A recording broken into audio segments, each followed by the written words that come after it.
नमस्कार दोस्तों, आज हम जिला शिक्षा एवं प्रशिक्षण संस्थान डाइट मंदसौर में हैं। यहाँ पर टीले मेला लगा है और आज हमको आपको बताएंगे कि टीले मेले में किस तरीके से टीले बनाए गए हैं। कुछ बताएंगे। इस टीले में ना वेजिटेबल नेम्स है, फ्रूट्स हैं, लोन सारे मोरिंग सारे ही नेम और उसमें language skills, part of speech, nouns, action words और मॉडल वर्ब्स सबके बारे में नॉलेज है। अच्छा, जैसा कि इन्होंने बताया कि इस टीएलएम में बॉडी नेम्स है, सब कुछ दे रखे हैं। इसमें अगले बार हम दिस और दैट का यूज़ बनाया है। तो क्या कुछ बताओ कैसे क्या है, काम कर देगा ये? जैसे कि कोई भी मतलब दिस और दैट का यूज़ अपन तब करते हैं जब कोई भी एक वस्तु के बारे में बात हो रही है। अब यहाँ पे लिखा है जैसे दिस इज अ हाउस, तो जैसे ये हाउस पास है मतलब यहाँ दिस का यूज़ होगा।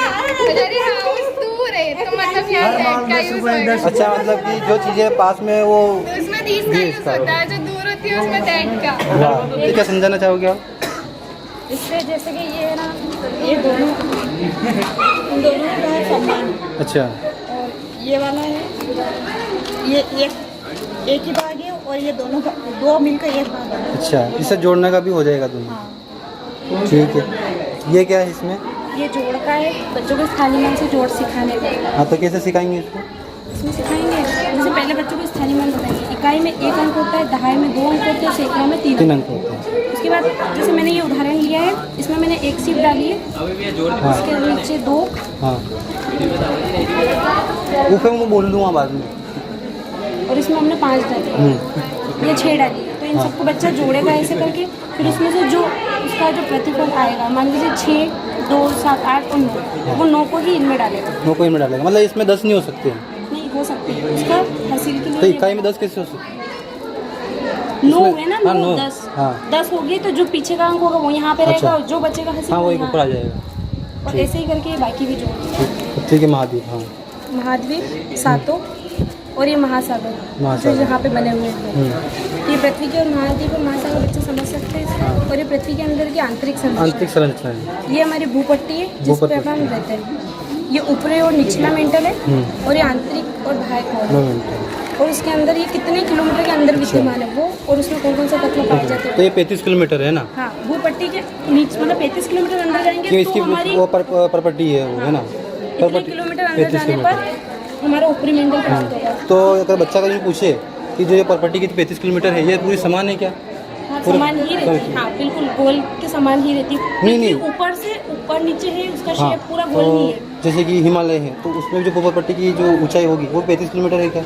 नहीं, वो अलग होगी ना फिर तो? वो तो अलग, वो तो भूपट्टी के ऊपर की है, ये उसके नीचे जाने का है। हाँ, नीचे गहराई है हाँ, अंदर। ठीक है।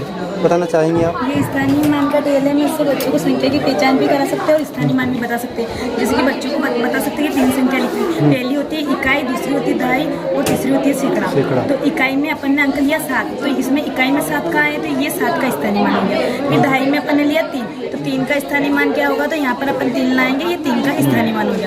फिर ये 6 है तो 6 अपन सैकड़ा है, तो इसमें 6 ढूंढेंगे, 6 का अपन को यहाँ दिख रहे हैं, तो इस एरो की जस्ट नीचे लाएंगे, ये 6 हो गए, तो ये 637 का स्थानीय मान हो गया। 6 का हो गया।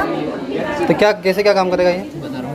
हाँ, थोड़ा विषम संख्या है। हाँ। इसको अपन बच्चों को बताएंगे कि विषम संख्या है। इसके बाद अपने पास सम संख्या है। अच्छा। इससे सम संख्या को ज्ञान करवाएंगे बच्चों को। सम और विषम संख्या सिखाने के बाद अपन बच्चों को बोलेंगे कि इस पेटी में से सम और विषम संख्या को पहचान के अलग करो। तो इसमें सम संख्या भी है तो सम वाले में लिखेंगे और विषम संख्या को विषम वाले में डालेंगे। तो इससे बच्चे सम और विषम संख्या को अलग अलग करना सीखेंगे। तो क्या है, क्या बताना चाहते हैं आप? मतलब है ना, जैसे कि कलर वाली से अरे इंटरव्यू चल रहा है यार, कैसी बात कर रहे हैं यार? आंसर है। हाँ, बताओ। 2 + 5 हाँ, मतलब 2 इसमें डालेंगे हाँ, और 5 इसमें डालेंगे। हाँ। वो सब यहाँ पे इकट्ठे हो जाएंगे। अच्छा, मतलब 2 इसमें डालेंगे और इसमें डालेंगे तो जुड़ मिल जाएगा। हाँ, बच्चा इसको गिन के बाहर निकालेगा तो उसको पता चल जाएगा कि इसको जोड़ने से ये आता है। वाह, क्या शानदार बन गया। हाँ, आ रहा हूँ, वापिस आ रहा हूँ। तो क्या बताना चाहते हैं इससे आप? ये बच्चों को आकृति के बारे में कैसे क्या समझाएंगे उसको? समझाएंगे, मतलब कि अपने दैनिक कार्य के बारे में मतलब के करके समझा सकते हैं। मतलब जैसे कि ये आवृत है तो उसको मतलब जैसे एक सिक्का होता है उसके हिसाब से जैसे अपने रोटी बनाते हैं उसके हिसाब से ऐसे उदाहरण तो देके पृष्ठीय क्षेत्रफल और तनाव व्यक्त करें। हाँ, तो क्या सिखाना चाहते हैं खेलों के माध्यम से आप? मेरा टॉपिक था घनाकार और बेलनाकार का पृष्ठीय क्षेत्रफल निकालना है। तो बच्चे जब तक आकृति अगर अपन बोर्ड पे बनाते हैं ना तो उससे आकृति का एक स्वरूप बच्चे को दिखता है। उसके बजाय अगर अपन वस्तु के रूप में आकृति को बताएंगे तो बच्चे बेहतर तरीके से सीख पाएंगे। दूसरी चीज, अगर बच्चों ने आकृति ही नहीं देखी है तो वो फॉर्मूला रट के क्या फायदा। इसलिए फॉर्मूला कैसे बना है उसकी नींव से फॉर्मूले को सीखने के लिए हमने इस प्रकार का। तो आप बताइए कि बच्चा इसको कैसे यूज़ करेगा? सबसे पहले तो बच्चा ये देखेगा कि षटकोण होता है तो कैसा होता है। जैसे षटकोण की 6 भुजा होती है, तो षटकोण की 6 भुजा क्यों होती है ये बताने के लिए हमने ये बनाया है। अच्छा, तो इसमें मतलब षटकोण है? ये षटकोण है जिसकी 6 भुजा होती है। ये वर्ग है जिसकी चारों भुजाएं समान होती है। और ये रेक्टेंगल है, 2 साइड्स पैरेलल होती है। उसके बाद में फॉर्मूलाज कैसे बने हैं तो हमने ये फॉर्मूलाज लिख रखे हैं और इस तरीके से। आरडी जोशी इसमें सब्सक्रिप्शन ये वाला है ना, तो क्या बताना चाहेंगे इसके बारे में? अरे यार, हाँ, मतलब क्या है टीएलएम क्या है आपका? इससे पहले ये बच्चों को जोड़ घटा सिखाने के लिए 3 संख्या, जैसे मैंने 3 संख्या ली है ना। अब इन ये जो स्टिक है इससे इन तीनों में डाल देंगे। उसके बाद बच्चों को बोलेंगे कि इसमें से उसमें दोनों की स्टिक बराबर करके जितने भी आते हैं उनका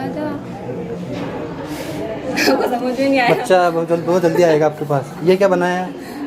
आकृतियाँ। हाँ, तो कैसे क्या समझाएंगे बच्चों को आप इसके बारे में? देखो ना, ये त्रिभुज है, तीनों ओर से जो आकृति घिरी हुई होती है उसे त्रिभुज बोलते हैं। और इसको ऐसे बना सकते हैं। ये बन गया और क्या? बन गया होगा, ठीक है। निकलता है 1 मीटर, उसमें कितने सेंटीमीटर होते हैं, 1 किलोमीटर में कितने मीटर होते हैं, 1 फुट में कितने इंच होते हैं। ये अपन कक्षा 5 के बच्चों के लिए है, अच्छा, तो उनको सिखाएंगे। तो अगर बच्चा बोलेगा कि सर ये 100 सेंटीमीटर क्या है, मुझे तो पता ही नहीं चल रहा है, तो कैसे क्या समझाएंगे उसको?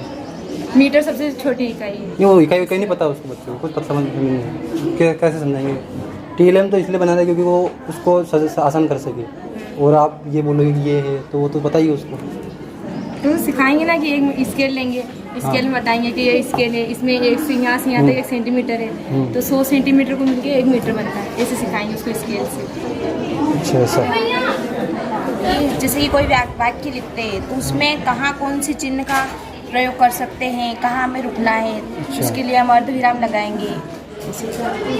कितने तरीके के ये चिन्ह है? ये चिन्ह 18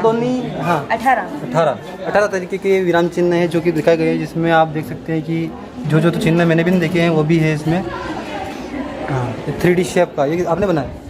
अच्छा, इनके सबके प्रयोग तो आपको समझाने के। अच्छा, लेन देन को कैसे क्या समझाएंगे? लेन देन मतलब किसी बच्चे के पास 0 फल है और किसी के पास 18 है। अगर ये 1 फल इसको दे देगा तो इसके पास 1 हो जाएगा, मतलब ये बचेंगे। घूमेगा तो उधर एक कम होता जा रहा है, जो बढ़ता जाएगा। बढ़ता जाता है। अच्छा, मतलब 18 फल ही रखना है अपने को। बढ़ा सकते हैं अगर संख्या हाँ, ज़्यादा संख्या बढ़ा सकते। इसमें बच्चों को काकरे क्यों रखेंगे? क्या है ये? खेलने के लिए। इसमें ना अपन भाग सिखा सकते हैं बच्चों को, करके बताओ। जैसे कि अपनों को 8 का भाग 4 में तो दर्शक को देखने जैसे करते हैं दूसरा भी। जैसे कि 8 का भाग 4 में देना है तो पहले 8 को गोटे उठाएगा, 2 3 4 हाँ, 5 सब बच्चों को बोल देना, वहाँ ईसीसी कक्ष में मैडम बैठे हैं, वहाँ हस्ताक्षर करके जाना। ठीक। सामने नहीं बैठा, ईसीसी कक्ष में सबको बोल के आ जाता है।